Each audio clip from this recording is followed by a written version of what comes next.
सच बोलने वाले क्यों जुबा पे ताले हैं मुझे समंदर बाकी नदी नाले हैं समंदर बाकी नदी नाले हैं समंदर बाकी नदी नाले सच बोलने वाले क्यों जुबा पे ताले हैं मुझे समंदर बाकी नदी नाले हैं समंदर बाकी नदी नाले हैं समंदर बाकी नदी नाले आज येतील किती जातील किती हे कुणाला सुद्धा माहित नाही बाबासाहेबांनी एक स्वाभिमानानं पक्ष दिलता त्या पक्षाचं नाव आहे RPI जर आज बाबासाहेब असतं तर खरं सांगतो बाबासाहेबांची शपथ घेऊन सांगतो बाबासाहेबांनी काय केलं असतं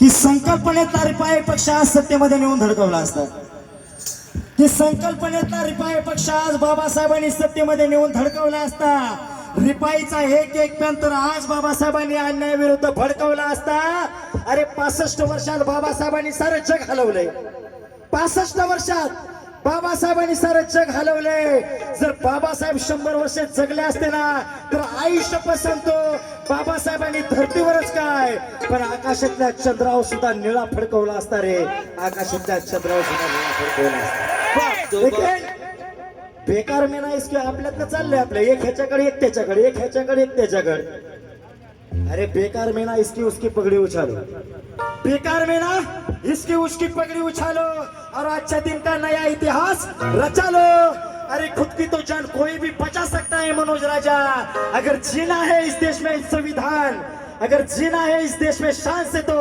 पहला भीम का संविधान बचा लो पहले भीम का संविधान बचा लो बाप तो बाप रहेगा बाप तो बाप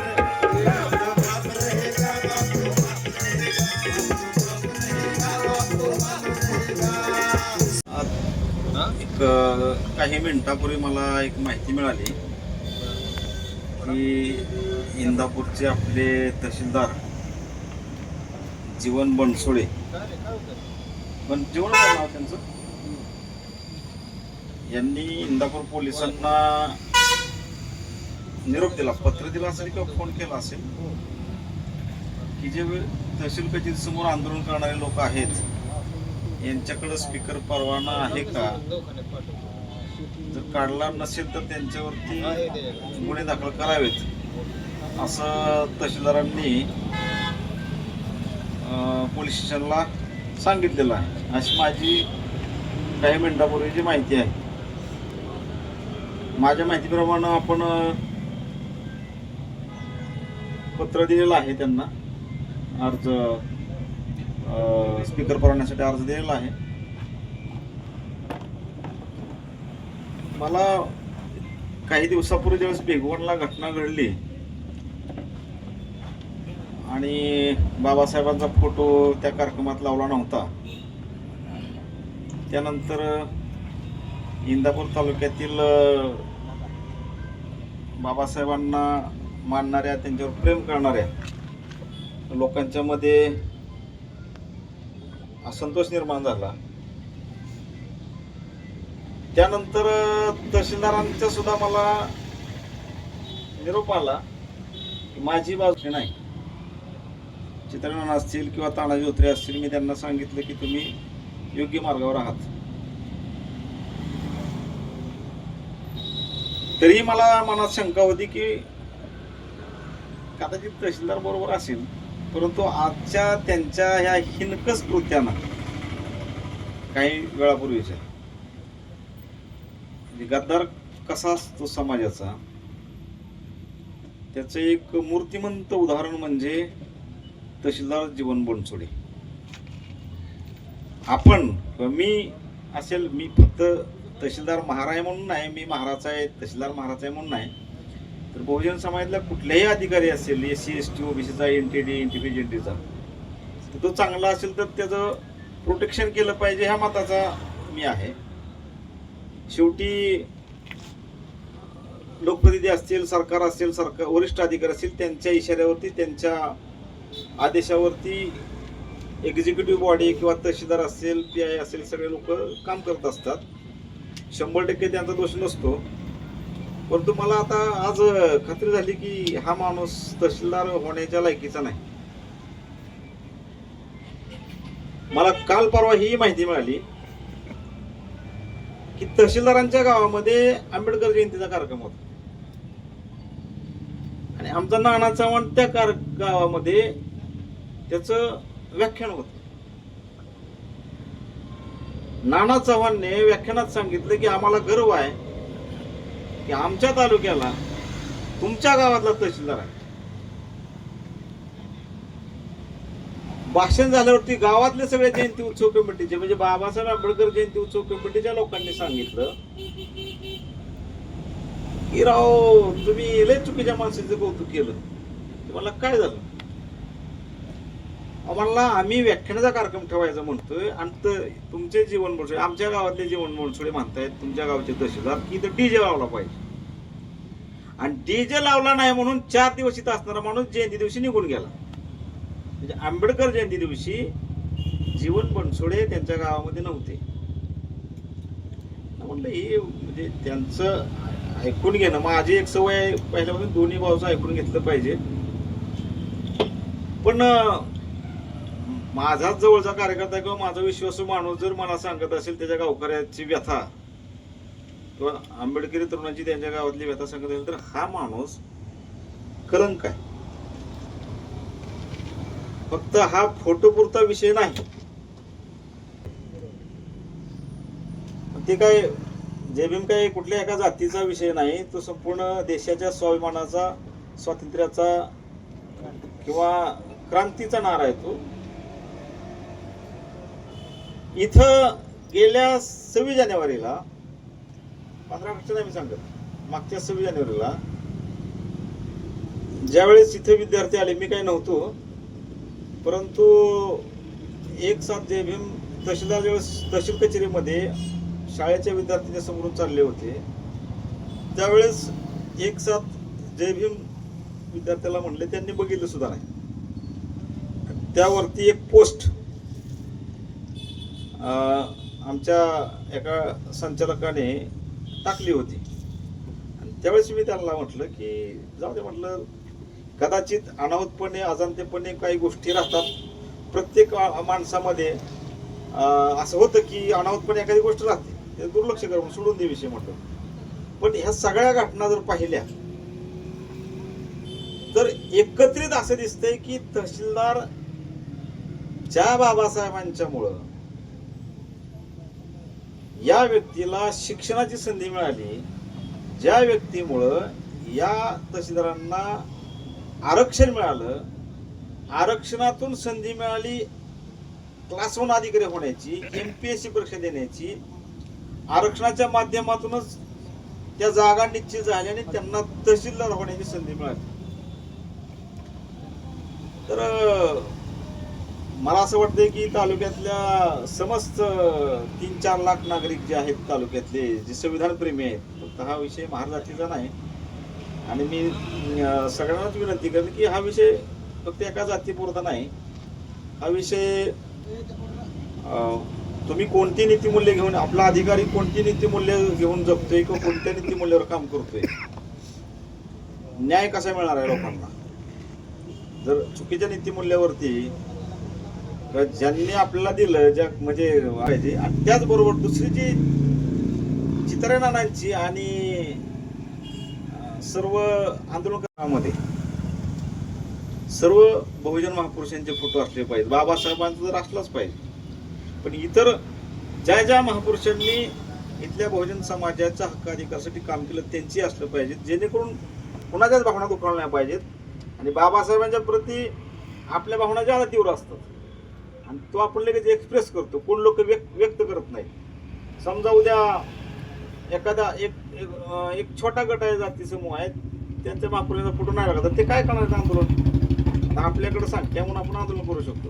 त्यापेक्षा शासनाने हा अध्यादेश काढला पाहिजे किंवा नियम कायदा काढला पाहिजे की कुठलाही शासकीय कार्यक्रम असला तर एक सर्व महापुरुषाचे फोटो लावले पाहिजेत.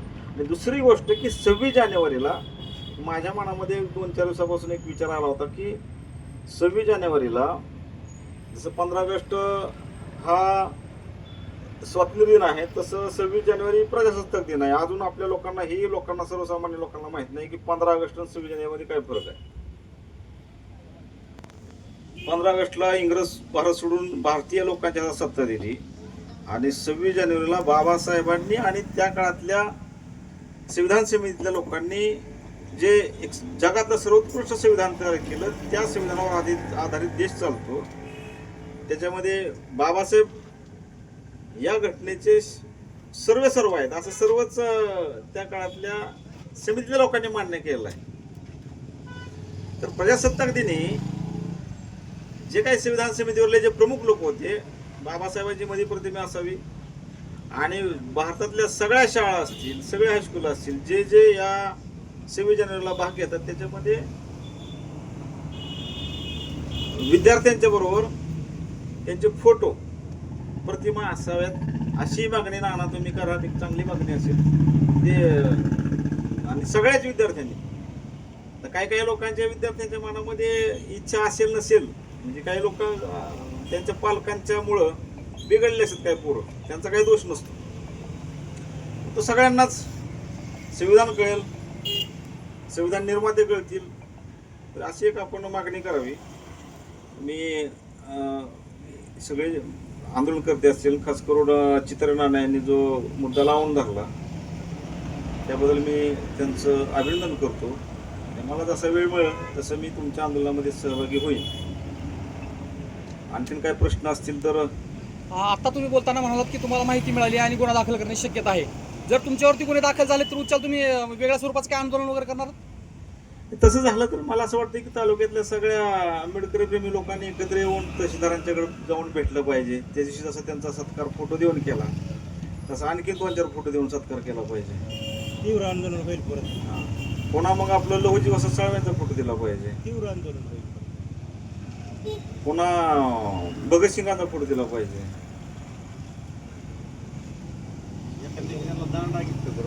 नाही असं नको, कुठेतरी तहसीलदार दांडा वगैरे काय नको. कुठेतरी तहसीलदार ज्या जातीमधील आहेत त्या जातीचा त्यांना विसर पडला किंवा महापुरुषांचा विसर पडला असं तुम्हाला वाटतंय मी का? म्हणते जातीचा विसर पडला पाहिजे, महापुरुषांचा विसर नाही पडला पाहिजे. जातीचा विसर निश्चित पडला पाहिजे. आपण कुठल्या जातीच्या ते विसरून गेलं पाहिजे. पण महापुरुषांचा, खास करून महापुरुषांचा विसर पडलाय का? दिसतंय ना, स्पष्ट आहे, स्पष्ट आहे. तुमची मागणी काय असणार आहे किंवा तहसीलदारावरती गुन्हा दाखल करावा? नाही होणार नाही, किमान इथनं जावं, पेढा जावी इथनं. होय असं बरोबर आहे का? त्यांनी राजीनामा देऊन घरी बसावं, शेती करावी. तिकडे आहे त्यांचं गावाकडे. कुठलं गाव आहे त्यांचं? मारडे. दहीवडी सांगोला कुठं त्या भागात आहे? मसोड. मारडे. भीम आक्रोशच्या माध्यमातून, भीम गीताच्या माध्यमातून भीम आक्रोश आपण आज हे आंदोलन पुकारलेलं आहे. आत्ताच वकील साहेबांनी सांगितलं की तहसीलदारांनी या संदर्भामध्ये आपल्याला काही पोलीस स्टेशनला सांगितलेलं की तुम्ही गुन्हे दाखल करा. डॉक्टर बाबासाहेब आंबेडकरांच्या विचारावरती चालणाऱ्या या सर्व आंबेडकरीवादी संघटना, कार्यकर्ते ह्यांना एक मेडल भेटेल. कारण गुन्हा दाखल होणं हे काय आमच्यावरती आजचं नवीन काम आमच्यासाठी नाही आहे. पण बाबासाहेब आंबेडकरांच्या नावाचा जयघोष केल्यानंतरनं ह्या ठिकाणावरती गुन्हा दाखल होतो हे मात्र महाराष्ट्राला माहिती पडत. कारण बाबासाहेब आंबेडकरांचं नाव घेतल्यानंतर जर गुन्हा दाखल होत असेल तर आमचा लढाच ह्याच्यासाठी आहे की डॉक्टर बाबासाहेब आंबेडकरांची प्रतिमा आणि प्रत्येक कार्यालयात लागली पाहिजे. आमचा लढा ह्याच्यासाठी की प्रत्येक शासकीय कार्यक्रमामध्ये त्यांची प्रतिमा लागली पाहिजे. आमचा त्या शोषित, पीडित, वंचित घटकांसाठी लढा आहे ज्यांना आरक्षणाचा लाभ देण्यात आला पण आरक्षणाचा लाभ योग्य पद्धतीने दिला जात नाही. आमचा लढा यांच्यासाठीच आहे जे आरक्षण त्यांनी लागू केलेलं आहे ते आरक्षण आमच्या लोकांना मिळूच दिलं जात नाही. आमचा ह्यासाठीच लढा आहे जे खाजगीकरण सरकारने केलेलं आहे ते खाजगीकरण शासनाच्या असणाऱ्या संस्था विकून धनदांडग्या लोकांच्या घशामध्ये घातलेल्या आहेत. त्या ठिकाणावर ते आरक्षण आमचं कमी केलं आहे. आमचा लढा ह्या सर्व नोकरदार वर्गांसाठी आहे ज्यांना 2005 नंतर कुठल्या पद्धतीची पेन्शन भेटत नाही त्या लोकांसाठी आमचा लढा आहे. त्या गोरगरीब जनतेतल्या भटक्या विमुख जातीतल्या समाजातल्या लोकांच्या ज्या शाळा बंद करण्यात येत आहेत त्याच्यासाठी आमचा लढा आहे. काय आमची चूक आहे? फक्त एकच चूक आहे, आम्ही बाबासाहेब आंबेडकरांचे विचाराचे आहोत. आम्ही कोणत्याही RSSच्या विचाराचे नाही. आणि म्हणून जर तुम्ही हे षडयंत्र रचणार असाल तर महाराष्ट्रातली जनता काय दूधखोळी नाही, आंबेडकरी समाज दूधखोळा नाही. तुम्हाला याचं प्रश्नाचं उत्तर द्यावं लागेल. जोपर्यंत या पद्धतीच्या मागण्या आमच्या पूर्ण होत नाहीत तोपर्यंत आम्ही हे आंदोलन थांबवणार नाही. वेळ पडली, कालही सांगितलंय, आजही सांगतो, सर्व समाज बांधव आमच्या संघ आहे. त्याच पद्धतीने आम्ही जंतर मंतरवरती सुद्धा आंदोलन करू आणि ह्या मागण्या पूर्णच करून घेऊ. जोपर्यंत बाबासाहेब आंबेडकरांना न्याय देण्याची भूमिका येते, बाबासाहेब आंबेडकरांच्या विचाराची जागर करण्याची वेळ येते, त्यावेळेस हे सर्व सरकार बाबासाहेब आंबेडकरांचा कसा विसर पडेल याच्यावरती लक्ष ठेवून आहे. म्हणून आता आपल्याला सांगितलं वकील साहेबांनी की बाबासाहेब आंबेडकरांचा जयघोष करण्यास सुद्धा लाज वाटते. अशा नालायक अधिकाऱ्यांना कशाचा पाहिजे? ज्याचा तुम्ही लाभ घेता, ज्या आरक्षणाच्या जीवावर तुम्ही अधिकारी झाला, ते अधिकारी आता घरी बसवण्याची वेळ आलेली आहे. आणि म्हणून आमचं असं म्हणणं आहे की बाबासाहेब आंबेडकरांच्या ज्या आम्ही या 6 मागण्या आज पूर्वतत्वाकडे नेतोय त्या मागण्या पूर्ण करावं. आम्ही तुमचं हे आंदोलन आमचं हिंसक नाही, संविधानाच्या मार्गाने, गांधीवादी विचारसरणीने आणि बाबासाहेब आंबेडकरांच्या विचारावरती चालणार आहे, शाहू फुले आंबेडकरांच्या विचारावरती चालणार आहे. आणि असं असताना जर कोणी काही खोडपणा करणार असेल तर त्याला त्याच पद्धतीचं उत्तर देऊ. कारण बाबा आम्ही काय चूक केली? बाबासाहेब म्हणतो म्हणून 15 ऑगस्टच्या दिवशी आपल्या सर्वांनी बघितलं असेल की आम्ही सर्वांनी बाबासाहेब आंबेडकरांचा विसर पडणाऱ्या अधिकाऱ्याला बाबासाहेब आंबेडकरच्या प्रतिमा भेट दिली. हे एवढंच गमक होतं आमचं त्याच्या पाठीमागचं. संविधानाची चौकट तोडली पण नाही आणि चपरा खाल्ल्याशिवाय राहिलो पण नाही. ही बाबासाहेब आंबेडकरांची संविधानाची ताकद आहे, हे लक्षात घेतलं पाहिजे. आणि म्हणून पुन्हा एकदा सांगतो की ज्या घटना आता या समाजामध्ये घडत आहेत, ज्या वेळेस आमच्यावरती अन्याय होतो, अत्याचार होतो, त्यावेळेस आम्ही बाबासाहेब आंबेडकरांचं नाव घेतो. पण समाज बांधवांना आमचं सांगणं आहे की आता जागरूक व्हा, तुमची वेळ आली आहे. तुम्ही जर आत्ता झोपलेला असाल तर काय आमचं झोपल्याशिवाय राहणार नाही. आणि म्हणून जागा होण्याची वेळ आली आहे. जागरूक व्हा, संघर्षासाठी तयार राहा आणि हा संघर्ष आपल्याला संसदेपर्यंत न्यायचा आहे, हे ध्यानात ठेवा. जय भीम.